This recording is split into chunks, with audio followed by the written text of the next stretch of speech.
Hello and welcome to the Outside Line podcast. I'm Peter. And I'm Emma. And we're here to talk about all the serious and silly aspects of Formula One and Indycar and other motorsports. So, Emma, how did you like Saturday racing? I mean, I didn't actually watch IndyCar on Saturday. I saved it till Sunday. Oh yeah, you told me. I forgot. Yeah. So actually, I watched cars on the traditional day. But yeah, only because it was so late and I was so tired. And I was like, I can't give this my full attention. So I'll wait. Enough, So I've had to... enough. I did not look at the internet. Yeah, that was a good idea. Yeah. Yeah. There was also Spa as well and WEC. Mm-hmm. Did you watch any of that? Yes, I did watch that. Yeah, I watched all of it. Oh, wow, okay.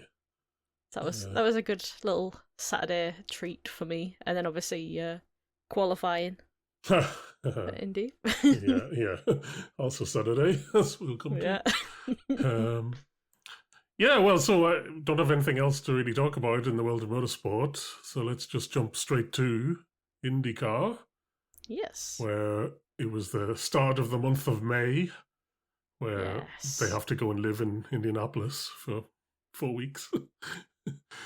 I was going to be like, oh, sad for them, but I don't know anything about Indianapolis. I'm sure it's a lovely place to live. So I'd say it's fine, actually. Yeah. Yeah. But yeah, so this was the Sancio Grand Prix at the Indianapolis Motor Speedway road course. Yes. And then next week they'll have the qualifying for the Indy 500, and the week after that, the full Indy 500. So, crazy. And then lots of practice in between. Yep. Anyway, but this is the road course. It kicks it off. And let's talk about quali, or the not quali, which was supposed to be on Friday, but then it was too rainy, or they knew rain was coming in, and so they tried to move stuff, and well, it turned out it was too rainy. Too rainy. I was looking forward to it because I don't think I've ever seen IndyCar in the rain. Yeah. Like, usually when it rains, they sort of cancel stuff because it's too dangerous, because it's usually ovals where it rains. But I've never actually seen them do stuff in the wet, and they denied me. I think they denied a lot of people who were looking forward to driving in the wet, like Pato, Mick, Dennis Hauger as well, I think, was looking forward to it. So, yeah, a bit sad that they had to move it. Yeah, it would have been interesting, and, the same in F1, rain always mixes up the grid, so it usually, even if it's dry the next day, it does lead to good races, so... Yeah, a bit of a shame, but yeah, they decided it was too rainy. Did you see the Andretti cocoons?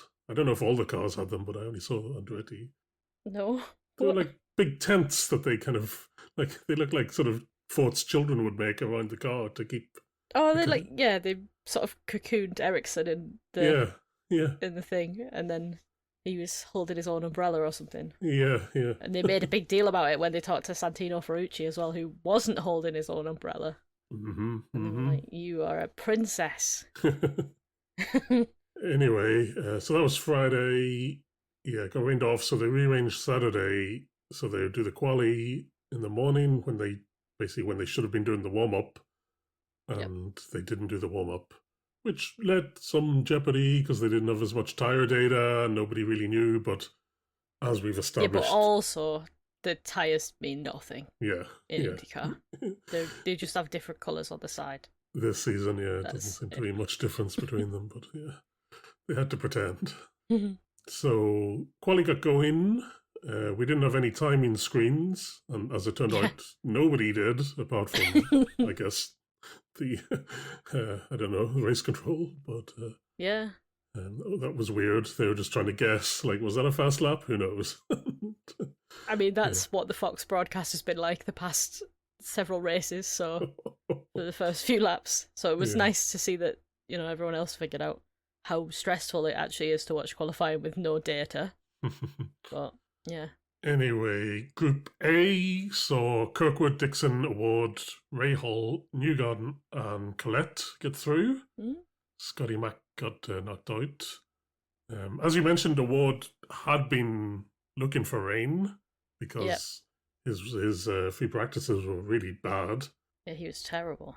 Well, he said he was comfortable in the car. It's just he wasn't going fast, so they didn't know what to do. Like, that's a horrible feeling to have. So he was like, it has to, like, he was like, oh, I've forgotten how to drive. Like, He was really downbeat, but yeah, well, it turned out he didn't need to be because he was pretty fast once, like in the dry conditions. They actually figured out how to set the car up. Yeah, I mean, we don't know exactly what happened, but he probably took.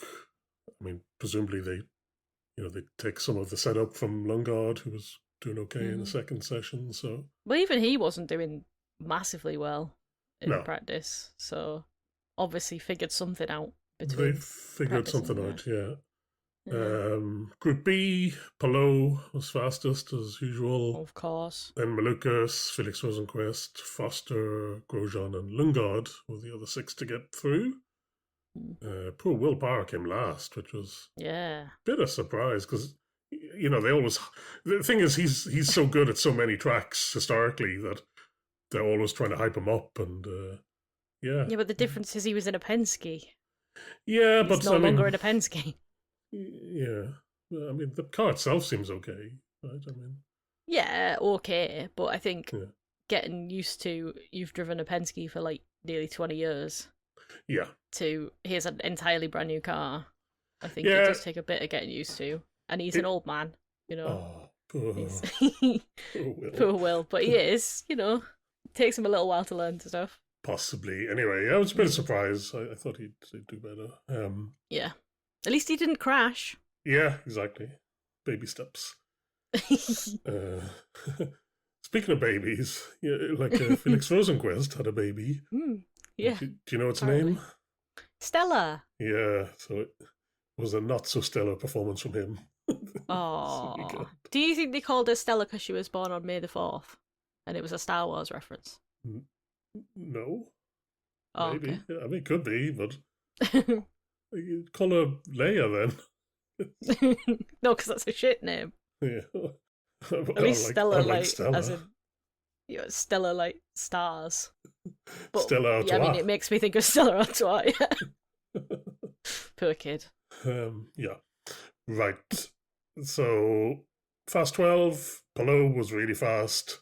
Kirkwood got knocked out because he was trying to blame Lundgaard, but he was like, wasn't really Lundgaard's fault, but it was his fault in a way, just because Lundgaard was driving in front of him, but yeah, a bit odd.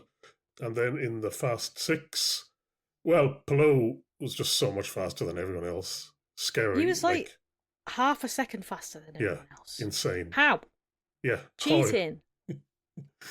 Yes. Well, Award came second, and you sent some article about Award accusing him of exploiting a grey area, aka cheating. So the whole push to pass thing, which we haven't covered it because it is a nonsense.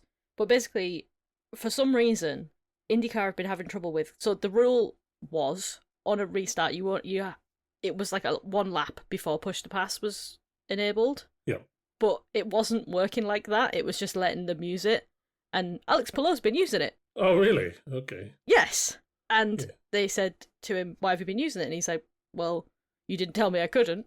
Yeah. And he's basically argued that like it wasn't his fault, it was IndyCar's fault that he's been able to use it, so why wouldn't he use it? Why would he get in trouble for something that's not his fault or something?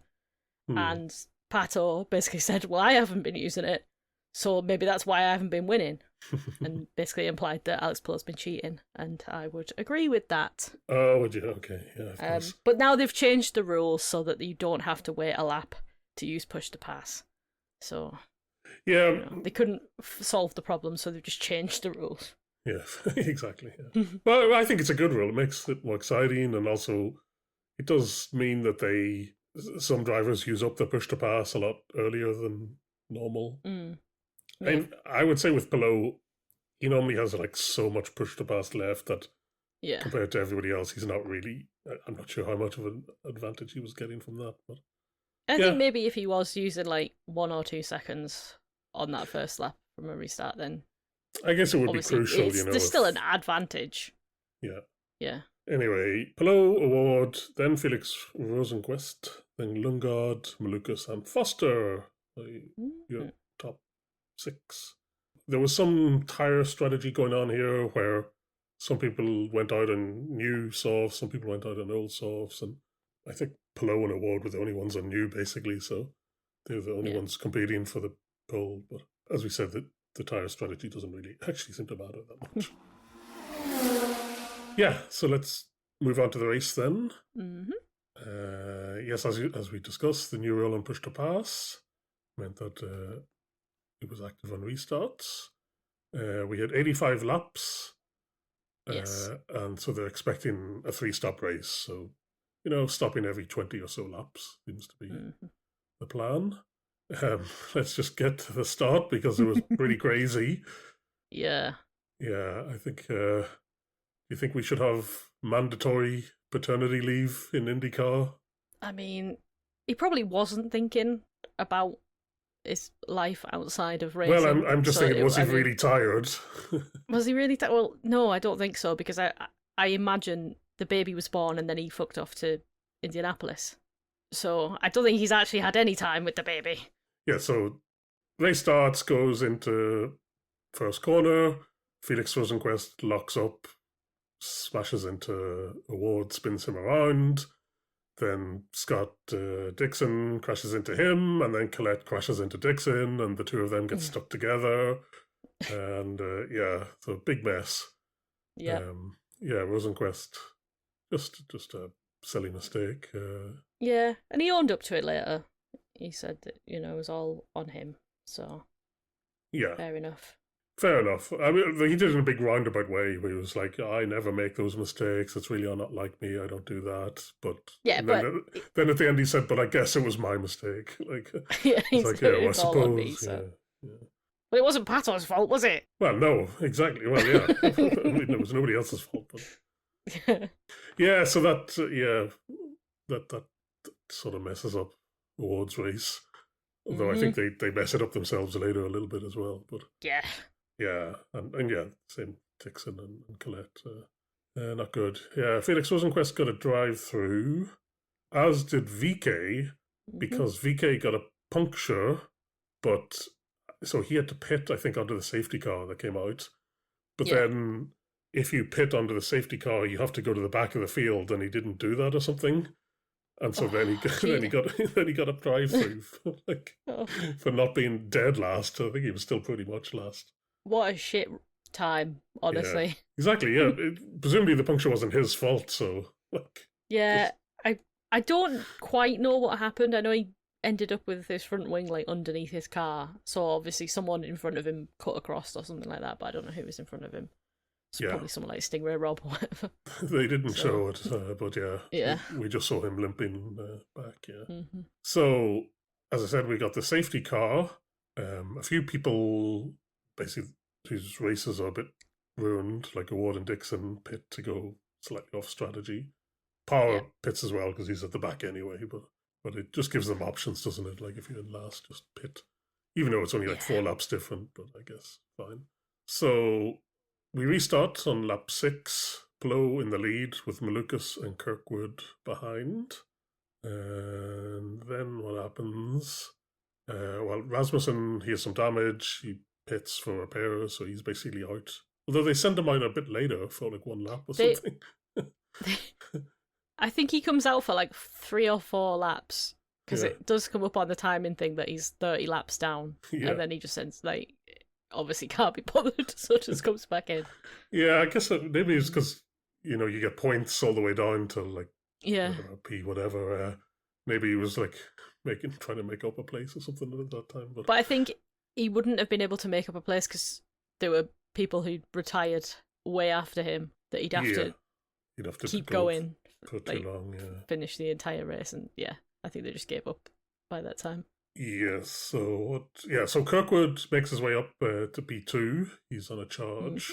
He looks like he might be the only one to be able to at least make Pallot's life slightly difficult. Oh, I was such a Kirkwood fan. Wow. I was. Well, Pato's race was fucked, so I had to pick someone else. Yeah, well, it's about to get even more fucked because I know. They decide to, again, go even more off strategy by pitting early.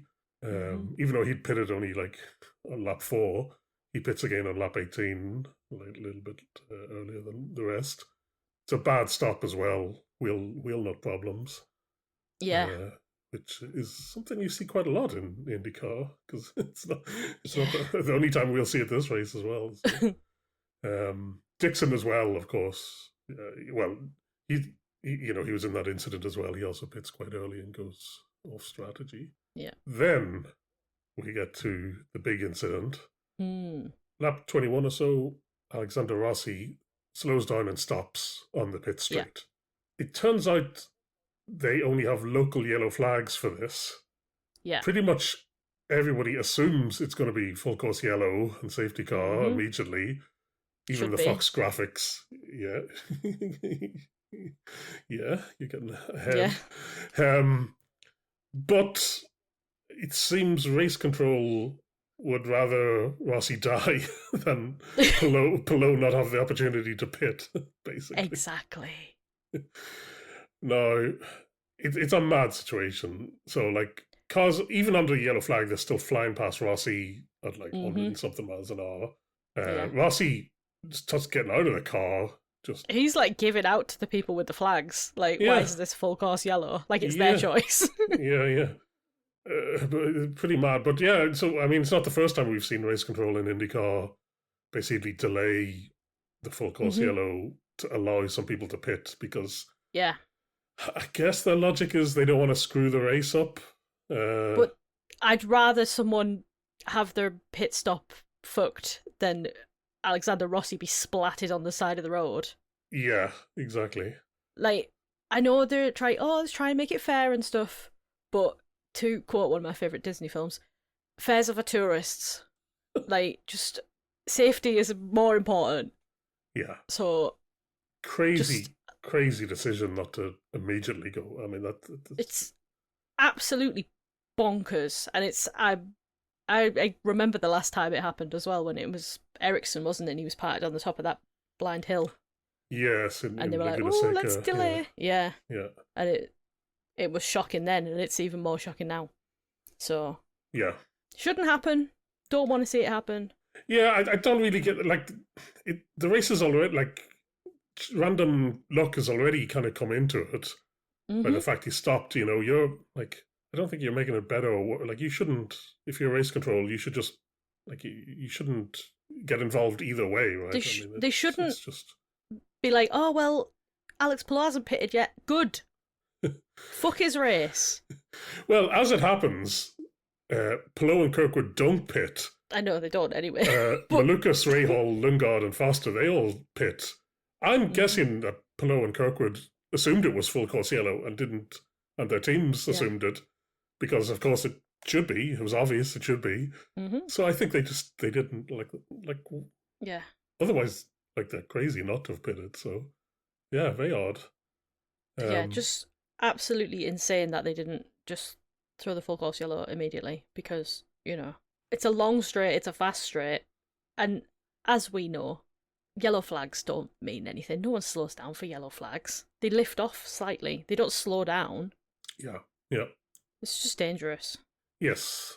Rossi, he makes a cryptic comment about Honda on the radio, and then in an interview afterwards, he's like, you know, this has happened because they put something into the car that nobody wanted and doesn't improve the racing.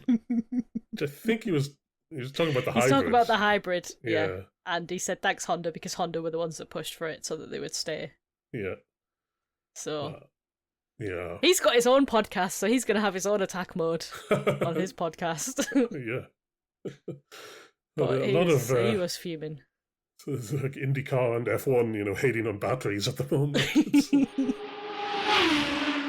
Then, so safety car comes, Pelot and Kirkwood do pit, but it's under the safety car, so they fall to the back. Yeah.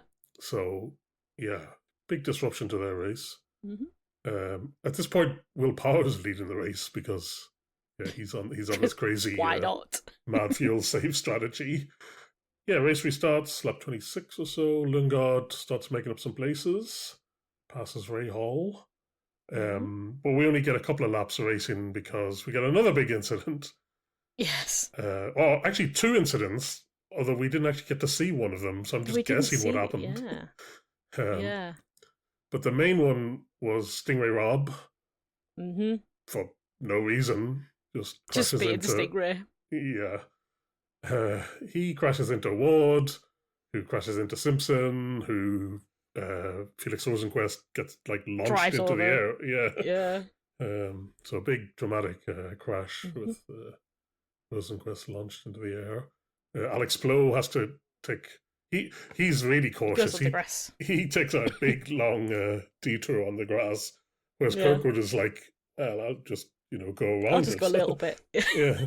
So Kirkwood Yeah. does end up passing Below, so that's Mhm. good. And of course, they're very fast to bring out the safety car here.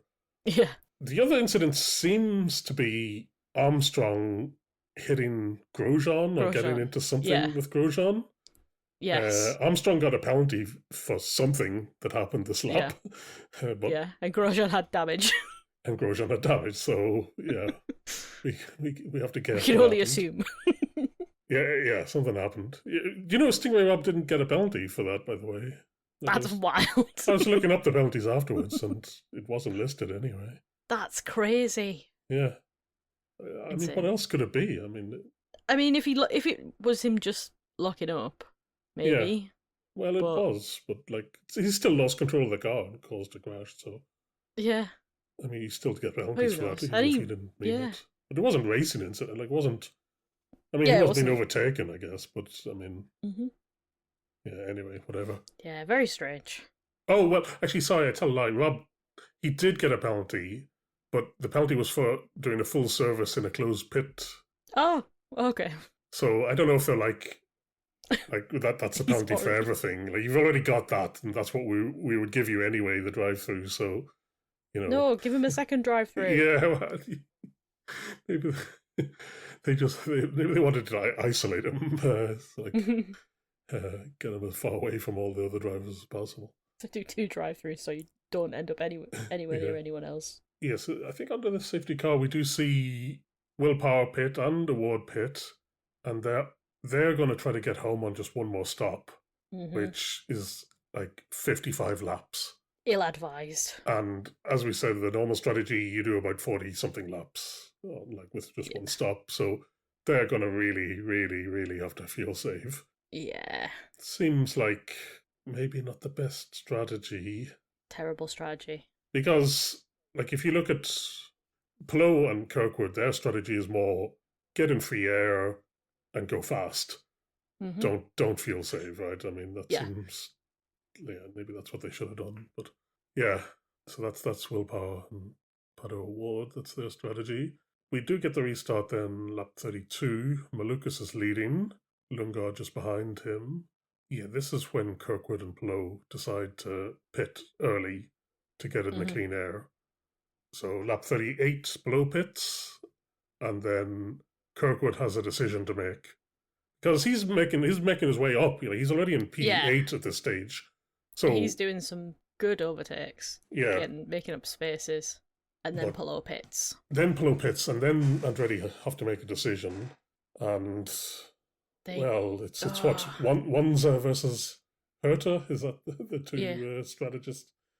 I think it would have been, well, it's easy in hindsight, right? But I think maybe they should have just let Kirkwood go and not try to cover Pelot. I guess they're thinking Pelot is his competition in the championship, even though it's only a couple of races into the season. So they're like, we'll just do whatever he does, so, at worst we'll finish, one place in front of him. So Andretti decide to cover Pelot, but we get the Andretti pit stop. Andretti pit stop. Now, you said this, I said, no spoilers, please. Yeah. And I think you and me have very different ideas of what spoilers are, because you said it's not a spoiler to say that Andretti had a bad pit stop. Yeah. So when this very, very important Andretti pit stop comes up, yes, it was very, very important. But I didn't say hype around it. I didn't say it was a crucial pit stop. I didn't say it was a crucial one. But the fact is that when the crucial pit stop came up, and everyone was hyping it, and I went, oh, for fuck's sake, this is it, isn't it? And then it went to shit, and I was like, thanks. But my argument would be, you should always be expecting that. Under any time there's a crucial pit stop for an Andretti car, you should always be thinking they're about to screw this up, aren't they? Yeah, but I'd rather you just didn't say anything. Well, yeah, but what's the fun in that? Like, yeah. I mean, I could have been talking about power. Like, the bad pit stop maybe. later. Yeah, but he didn't have like a crucial one. I just thought it's this one. It has to be this exact one. Yeah. Yeah. Sucked all the enjoyment out of it. Also, it didn't really matter. Like, is the difference between like Kirkwood coming like P4, but instead he came like P whatever 7 or something. So yes, but like... you know what? Sometimes I buy the hype that Will Buxton's selling. Do you know what I mean? Yeah. I get swept up in it. Yeah. Okay. Sorry, but I think it was funny. Come on, Andretti. They just can't do anything right. Like... They can't do anything right. It's just constantly shit. So it's surprising that he's second in the championship. Yeah. With how shit they are, but yeah, I mean, also really what happens, he just falls a little bit behind Mellow, so... Yeah, I know, but he was well ahead of him. Yeah. Before, like, so that's the difference, is this long... Actually, no, it does make a difference in the championship. We'll talk about the points at the end, but yeah. Yeah. Lap 47, this is when the leaders do another pit stop. Lundgaard tries to do the overcut, but stays behind Malukas, almost crashes on the exit.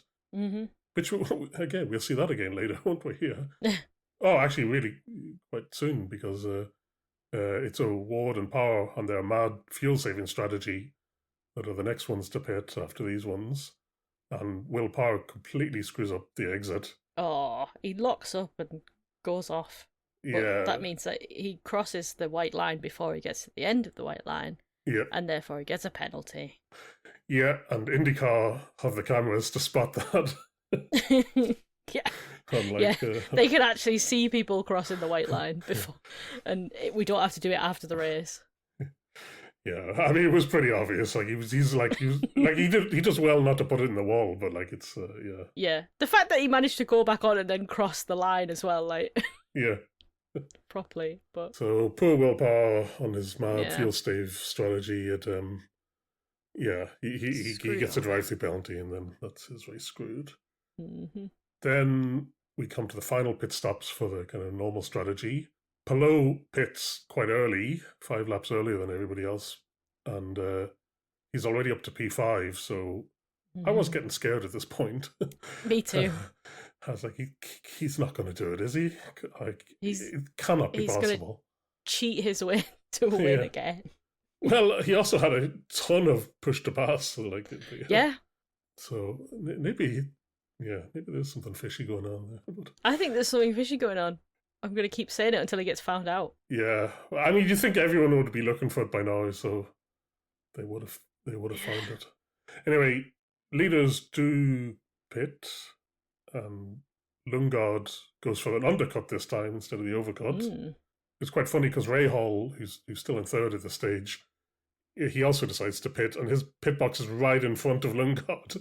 So even though like they're the only 2 cars pitting at that time, they're like right next to each other. Right next to each other. Like poor Lundgaard has to go all the way around. Yeah, then Malukas pits a lap or 2 later and stays ahead. Just stays ahead. So somehow neither the undercut or the overcut seems to work. But anyway, they're much, much closer. So he's like right behind Malukas and does overtake him. Yeah. Nice overtake. Really nice overtake. Really nice. Really, in a weird spot. Unnecessary. He's way more pace, way more push to pass, and still goes for the insane pass. Like most insane overtake. Just could have just left it to a normal place in the track, but no. Yeah. No. Just goes for it. Lundgaard got a lunge. Yep. He also comes on the radio and he says, "I want to win this race," which is like that's like an NPC in like a computer game would say. Like, I want to win this race. Yes, we all do. Yeah, all the drivers that should say be that. that should be your default state of being, really. Exactly. Yeah, exactly. Wanting to win the race. You shouldn't be like, I want to win this race. You want to win all races, surely. Yeah, just an odd thing to say. Anyway, so he gets ahead, and then he builds up quite a big gap to Malukas. Malukas is in danger of being caught by Ray Hall, because again, with the push to pass, like everybody's pretty much like Malukas has 4 seconds left. Rahal has 84 seconds left. Yeah, but also I think the gap was like 5 seconds, so yeah, I don't think there was that much danger. yeah. Like I feel like Graham was more leaving his push to pass to defend rather than attack. Like I think he's quite happy with third. Yeah, I think so as well. Yeah. Yeah. And then, which he shouldn't be. He should be also on the radio going, "I want to win this race." he came on the radio and said, "I want a podium this race." I want to come third. Yeah. And only third. Yeah, so there was that little bit of jeopardy of whether he might catch Malukas or not. Mm-hmm. And then we get one final incident. Yes. With Schumacher. Mick. Poor Mick. Poor Mick. He's fighting for P11, which is pretty good for his season. His best ever finish. It would have been. It would have been. Unfortunately, he's fighting Ferrucci. This was not on Ferrucci's innocent in all this. No, I wasn't innocent of anything else. I wasn't implying it was Ferrucci's fault, although I think you could make the argument he does brake check him a little bit, but yeah. He does brake check him a little bit, but everyone was defending him. But obviously, I believe Townsend Belder is his manager, so. Oh really? Probably why. I think so. Yeah, so that's probably why he was defending him so hard. But poor Mick tries to make a move, and Santino does definitely. I say 100% does brake check him a little bit, and Mick goes into the back of him and spins him round. Yeah.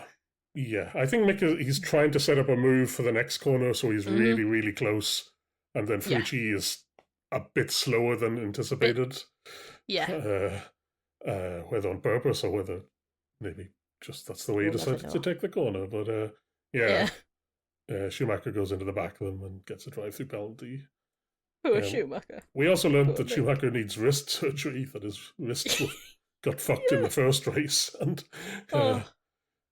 he needs like injections and stuff. But he's going to do the surgery after the season, so yeah. Oh, so it's going to be even worse. Yeah. Well, yeah, it means just every race for the rest of the season now, he's like his wrists are going to be in pain, I guess. Yeah, but it's not like there's enough of a gap for him to fix it. So. No, and I guess also if he disappeared for a few months to recover, he'd lose the seat forever. Then maybe. So. Well, yeah. Look what happened to David Malukas. Yeah, exactly. Yeah. Yeah. So race finishes. Lundgaard wins. Yeah. Malukas second. Rahal gets another podium in third. Mm-hmm. Then we've got Newgarden, Palou, Dixon, Foster, Hauger, Kirkwood, and Siegel is the top 10. Yeah. Fucking Siegel. Well, he's in a McLaren, like, he should be coming in the top 10, shouldn't he? But yeah. Given his season, I guess that is success. Yeah, I mean, it's unexpected that he's the second best McLaren, but there you go.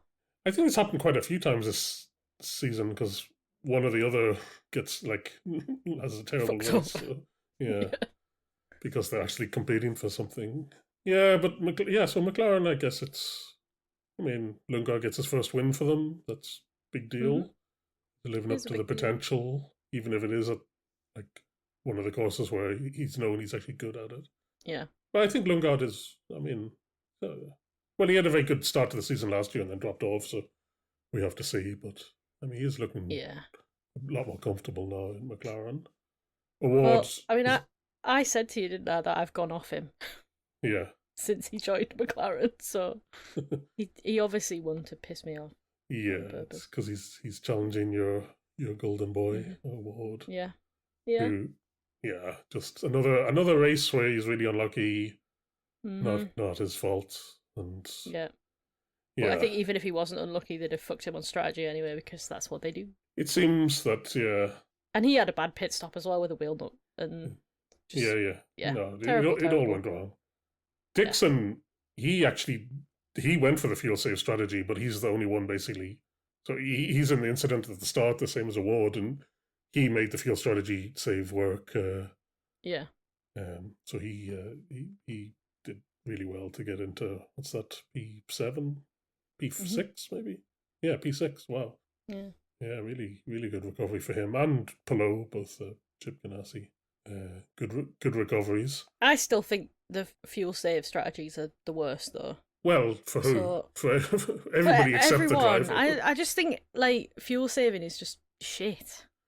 Yeah, 'Cause well, it's just Dixon like shows can work. when you have a racing series that can refuel, do it. Yeah. I No, hate it. I think they should strongly discourage it, which I think they do Mhm. by choosing the number of laps. I think they choose Yeah. it in such a way that it makes the fuel save quite difficult. Yeah. And basically, But they're Dixon's still the only fucking one who can trying do it. it. It's only Yeah. him and Power and Award, but they only tried it after the races got screwed, so Yeah. I think it's fair enough here. Who else to talk about? Malukas. I mean, no, still Could no have win. so close to being Big Dave, Yeah, I mean, but still not to be. good result for him. Mhm. Newgarden also a good result. Scotty Mack had a terrible race, Yeah. just like falling backwards, completely anonymous. Just really something's Yeah. gone wrong Forgot there. about him. Mad. Yeah, forgot about him completely. Yeah. Bit of his car came off. Yeah, maybe that's what. Maybe that's just. It was the attenuator. Yeah. And as we know, that's the most important part of the IndyCar. Yeah, let's talk about Rahal, Letterman, Lanigan. So, Graham Rahal, P3, Foster, Yep. P7. They sometimes good at streets, at road courses, so Yeah. odd team. I mean, But, yeah. a very weird team, but Graham proving that he's not just an old man. Yeah, and then Kirkwood and Andretti. I mean, given what happened to him, the P9 is not the worst, I guess. Yeah. Will Power, well, I mean, he had that mistake on the pit exit, but I'm not sure how well he would have done anyway. I don't think he would have done very well. But he wasn't going to without win, but he might have been in yeah. the sort of Dixon P6, P7 place. And, Probably not though, because I don't think so. Yeah, who knows? I don't. Well, I don't know. And then Marcus Ericsson had some mechanical problem and retired. I didn't even notice. Yeah.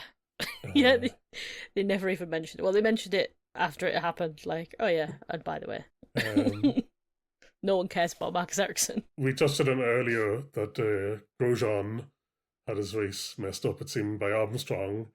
And it seems there was a incident afterwards.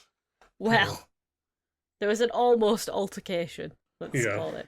So there's the video that I've seen that I shared with you as well. Yeah.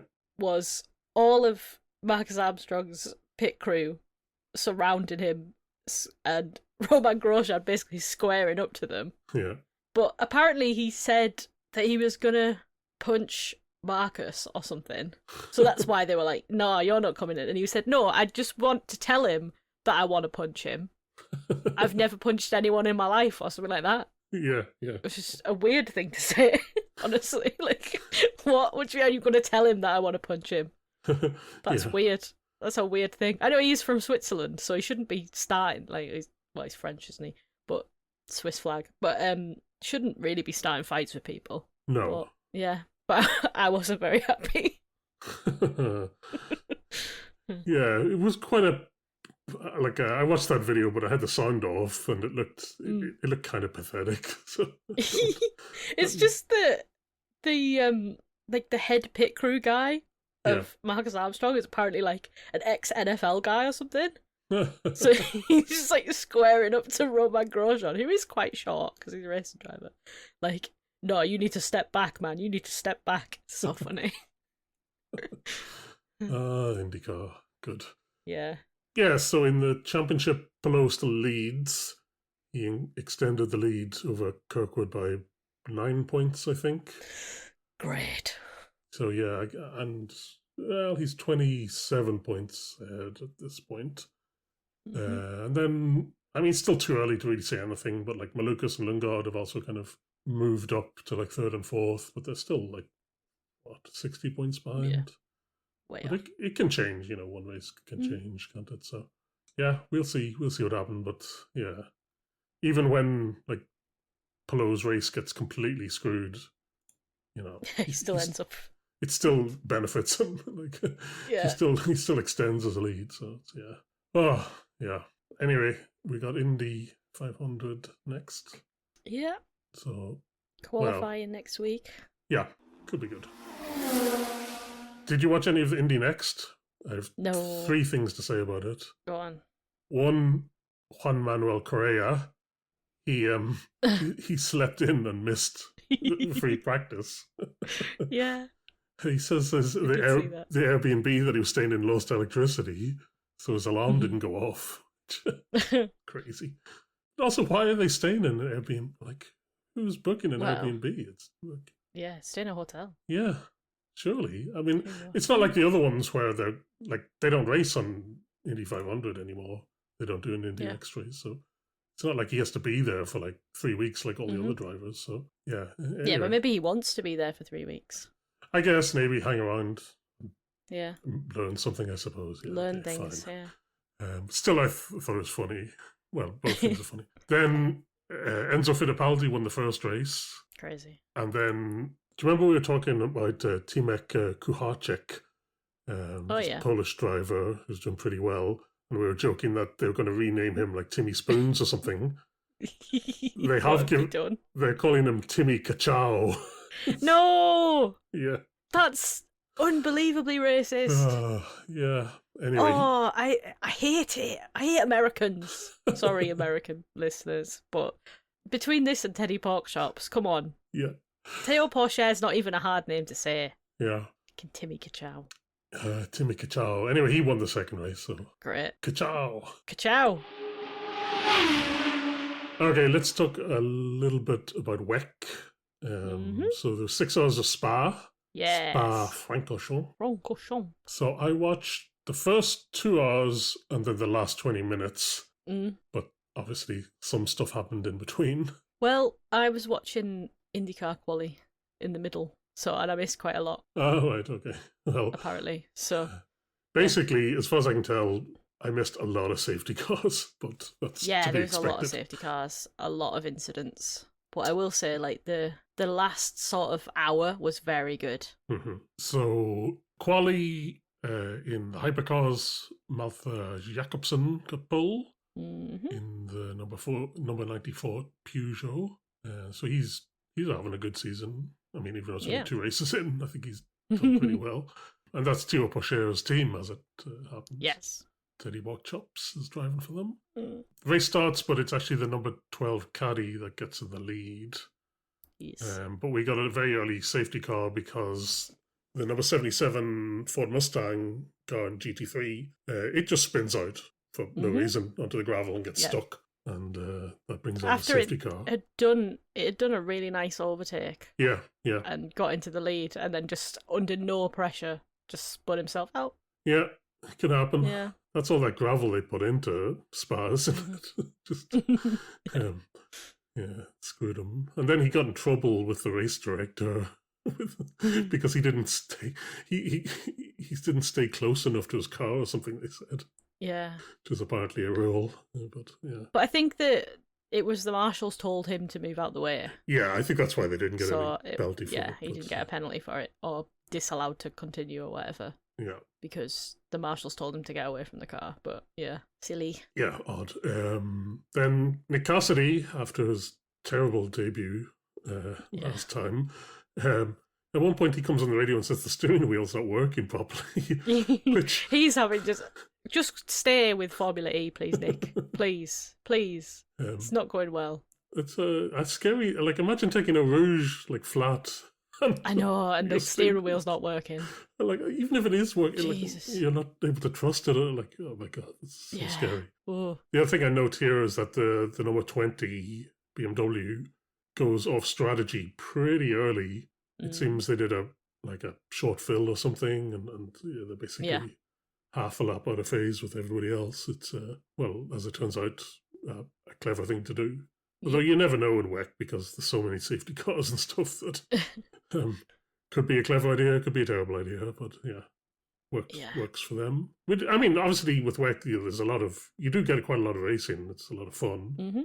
And K-Mag was getting his elbows out at one point. Oh, he was having a great time. Just pure aggressive K-Mag. Yeah. And both of his stints. Yeah, and I think, as far as I can tell, in both of his stints, he basically pushes the number 50 Ferrari into the gravel in both of them. So he really hates that car for some reason. But, Yeah. so at this point, this is when I kind of stopped watching. As I said, I looked at the highlights and like safety car after safety car. Mm-hmm. Yeah. The number 51 Ferrari, the other factory Ferrari, crashed into some GTs or had a GT crash into them or something. Yeah. Didn't see it. The number 009 Aston Martin also crashed out for some reason. It was Antonio Felix da Costa. I thought it might be because then later da Costa makes a mistake and like crashes out as well. So yeah. Yeah. It was dangerous as well. I'm just gonna say that it was so dangerous what he did because it was right at the beginning of Eau Rouge that he like crossed over. Like it was really dangerous. This is why I don't like the guy. But about 2 laps later he got done himself. So instant karma, really. yeah, horrible man. Yeah. So with about 20 minutes to go, basically the BMWs were 1-2. The number 15 K-Mag car had basically got lucky with safety cars and stuff and got itself into number 2. But it meant that his job, basically K-Mag's job, was to hold off Fuoco in the number 50. Yes. And what a defence he put on. Yeah. Wow. Masterclass, honestly. Yeah. So that was fun watching that unfold.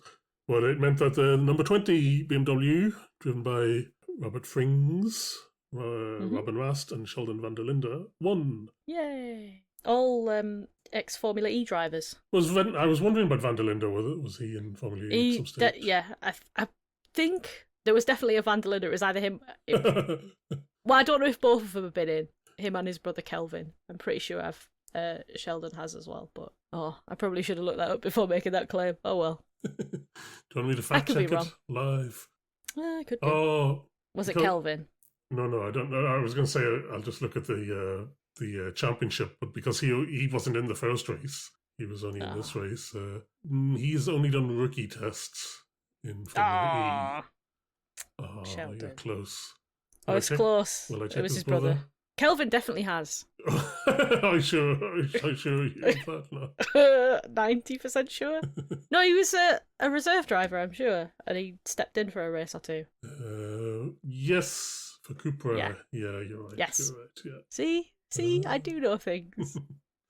Sometimes. I mean, with all these wet drivers, you could tell me that they did a race in Formula E and I'd believe you. I mean, it's so common. I have approximate knowledge of many things.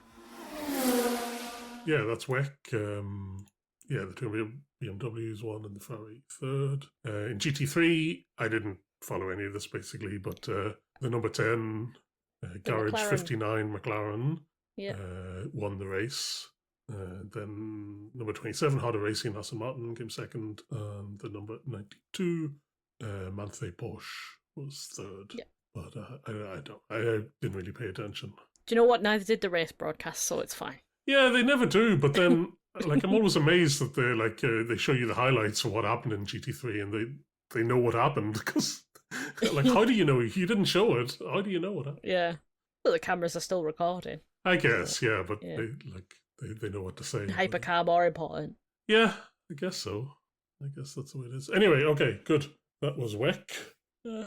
Next WEC race is is Le Mans. Yeah. Which actually is not that far away now to think about it. Next month, isn't it? Yeah, middle of next month. Let's finish with our usual features. Yes. Firstly, was it a waste of time? No, because that IndyCar race was good. Yeah. And WEC was good as well. Even just for the last hour, that was great. Yeah, good. And had a Sunday free, and... Well, Friday night was a waste of time watching the quali. Yeah. Yes, because it got cancelled. They called it after 20 minutes or so, didn't they? So it was okay. No, it wasn't. It was an hour. Oh, was it? Okay. Yeah.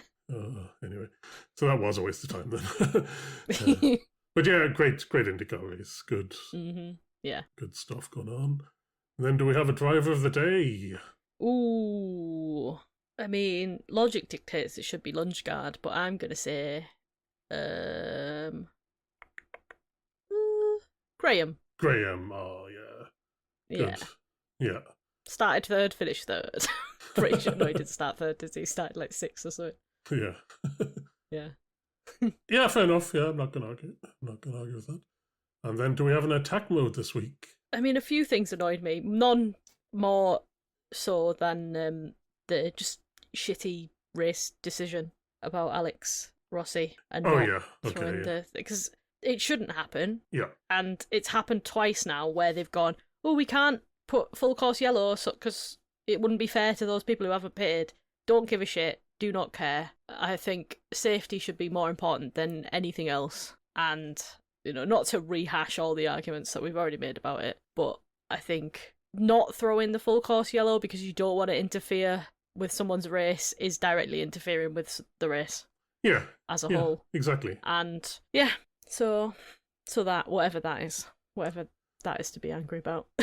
No, that's a legitimate thing to be angry about. Exactly. we got a real attack mode this week. Wow, No it's offense. not just something changed and I didn't like it. Yeah, wow. I had to make an account online. No. I still haven't done it. I refuse. Well, I refuse as well because I don't want to pay for WEC. I mean, it's good. You said you'd done it. I made the account to get the Elms for free, but I didn't pay. I didn't subscribe to WEC. I watch it via other means. I refuse to make the account on principle. Great. Next week we've got Formula E in Monaco, 2 races. Yeah. We have the Indy 500 qualifying, and we have the 24 Hours of Nürburgring. Ah, yeah. Great. Thank you for listening. If you have any questions or comments, our email address is theoutsidelinepod@gmail.com. We are also on Blue Sky at The Outside Line Pod. Otherwise, we'll see you next week. Bye.